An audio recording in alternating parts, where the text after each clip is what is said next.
On va faire un petit jeu. Je te cite une phrase et tu me dis de qui ça vient. Je ne suis pas venu apporter la paix, mais l'épée. Un imam radical? Un prédicateur islamiste? Non. C'est dans la Bible, Matthieu 10,34. Et c'est tatoué sur le corps du secrétaire à la défense des États-Unis, Pete Hegseth, l'homme qui commande aujourd'hui la première armée du monde. Mais on y reviendra. On a déjà fait une vidéo qui parlait de la colonisation des esprits. Alors, avant d'écouter celle-ci, on va vous demander de mettre de côté 2 minutes le logiciel laïque installé de force dans votre cerveau et de sincèrement tenter de voir ce conflit sous un nouvel angle. Quand on parle de conflit au Moyen-Orient en France, que ce soit à la télé, dans les journaux ou même entre amis, il y a un cadre d'analyse qui revient presque systématiquement. On parle de pétrole, de l'OTAN, du dollar, des intérêts américains dans la région. Et c'est légitime, ces éléments existent. Mais il y a quelque chose qu'on oublie presque toujours, ou plutôt qu'on choisit d'oublier. La religion. Et je parle pas ici d'islam. Ça, on sait en parler. On sait pointer du doigt les motivations religieuses d'Al-Qaïda, de l'Iran, du Hezbollah, de tout groupe islamiste. C'est dans tous les journaux. C'est le prisme par défaut dès qu'un acteur musulman entre en scène. Mais côté américain, côté israélien, là, on redevient tout d'un coup des analyses très rationnelles, très matérialistes. Comme si la foi, chez eux, ça pouvait jamais être un moteur de guerre. Alors la question est très simple.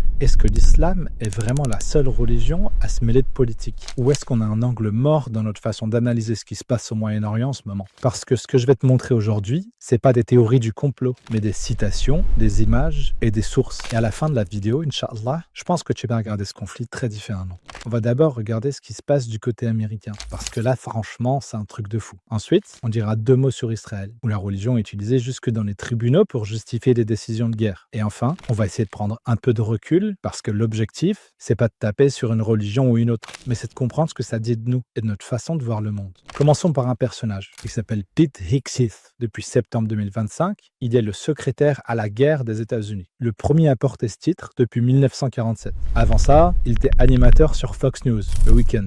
Maintenant, c'est lui qui commande la plus grande armée du monde. Et cet homme est couvert de tatouages religieux, pas discrets, mais assumés, revendiqués et documentés. Sur la poitrine, une croix de Jérusalem. C'est le symbole du royaume des croisés, ce territoire que les chevaliers chrétiens avaient conquis au Moyen-Âge sur les musulmans. C'est aussi le symbole qu'on retrouvait sur les boucliers lors du massacre de la première croisade en 1096. Sur son bras, la phrase latine Deus vult, Dieu le veut. C'est littéralement le cri de ralliement de la première croisade. Le cri qui a envoyé des milliers de soldats massacrer des musulmans et des juifs en Terre sainte au nom de la foi chrétienne. Et c'est pas une coïncidence anodine. C'est le titre de son livre publié en 2020, American Crusade, la croisade américaine. Il a aussi une croix traversée par une épée, référence directe à l'évangile de Matthieu, chapitre 10, verset 34. Je ne suis pas venu apporter la paix, mais l'épée. Et en dessous de tout ça, notre Michael Scofield des Templiers s'est aussi littéralement tatoué le mot kafir sur son bras, pour dire mécréant en arabe. Mais Hegseth se contente pas d'avoir des tatouages. Il a aussi changé la culture au sommet de l'armée américaine. Depuis sa prise de fonction, il organise des réunions de prière mensuelles au Pentagone. Il participe chaque semaine à une étude biblique à la Maison-Blanche, animée par un prédicateur dont la thèse centrale est que Dieu commande à l'Amérique de soutenir Israël. En février 2026, dans un petit déjeuner de prière retransmis sur C-SPAN, il a affirmé publiquement que l'Amérique avait été fondée comme une nation chrétienne, ce qui est factuellement faux.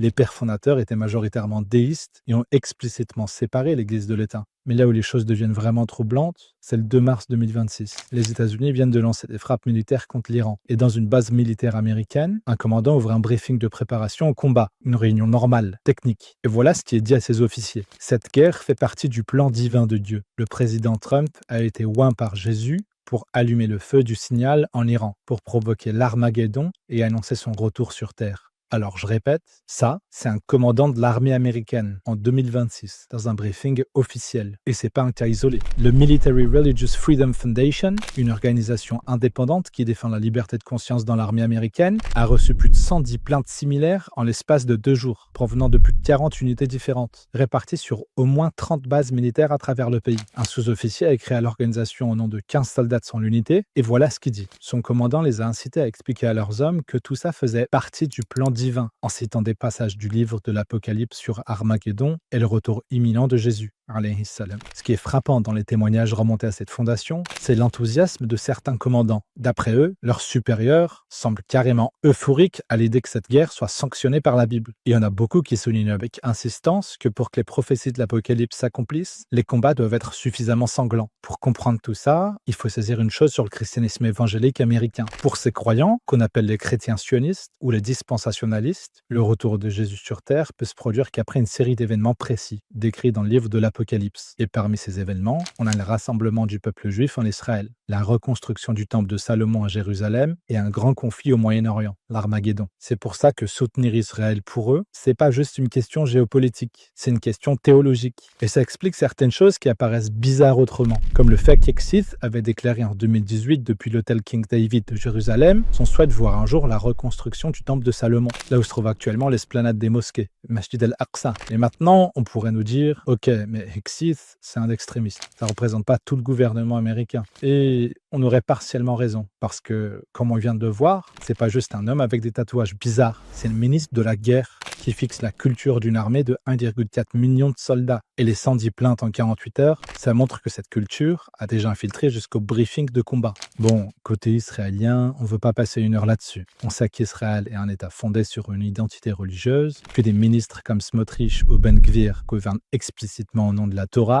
et qui refusent tout compromis territorial parce que Dieu aurait promis cette terre au peuple juif dans la Bible. On sait même qu'un juge de la Cour suprême israélienne a rejeté une demande d'aide humanitaire à Gaza en invoquant le concept de guerre du commandement, tiré de la Torah. Tout ça, c'est documenté, public et assumé. Et pourtant, et c'est là que ça devient intéressant, même pour Israël, le réflexe occidental, c'est de chercher les vraies raisons derrière. La sécurité, le territoire, l'histoire de la Shoah ou des intérêts stratégiques. Tout sauf prendre les gens au mot quand ils disent qu'ils agissent au nom de Dieu. Comme si la foi pouvait être un moteur sincère que chez les musulmans. Chez les autres, on préfère des explications rationnelles. Alors, pourquoi est-ce qu'on parle pas de tout ça en France? Il y a plusieurs réponses. La première, c'est notre rapport à la laïcité. En France, on a tellement intégré l'idée que la religion doit rester dans la sphère privée qu'on a du mal à imaginer qu'ailleurs, elle puisse sincèrement guider des décisions politiques. Donc quand un ministre américain dit qu'il agit au nom de Dieu, on se dit que c'est du storytelling pour ses électeurs évangéliques, que c'est pas vraiment ce qui le motive. La deuxième raison, et elle est un peu plus inconfortable, c'est qu'on a tendance, dans le monde occidental, à appliquer un regard différent selon les acteurs. Quand un dirigeant iranien dit qu'il agit au nom de l'islam, on le prend au mot et on lui donne tort. Quand un ministre américain dit qu'il agit au nom de Jésus, on cherche les vraies motivations derrière. Peut-être que c'est le pétrole, la géopolitique, les contrats d'armement, etc. Chez les Occidentaux, on préfère des explications matérielles.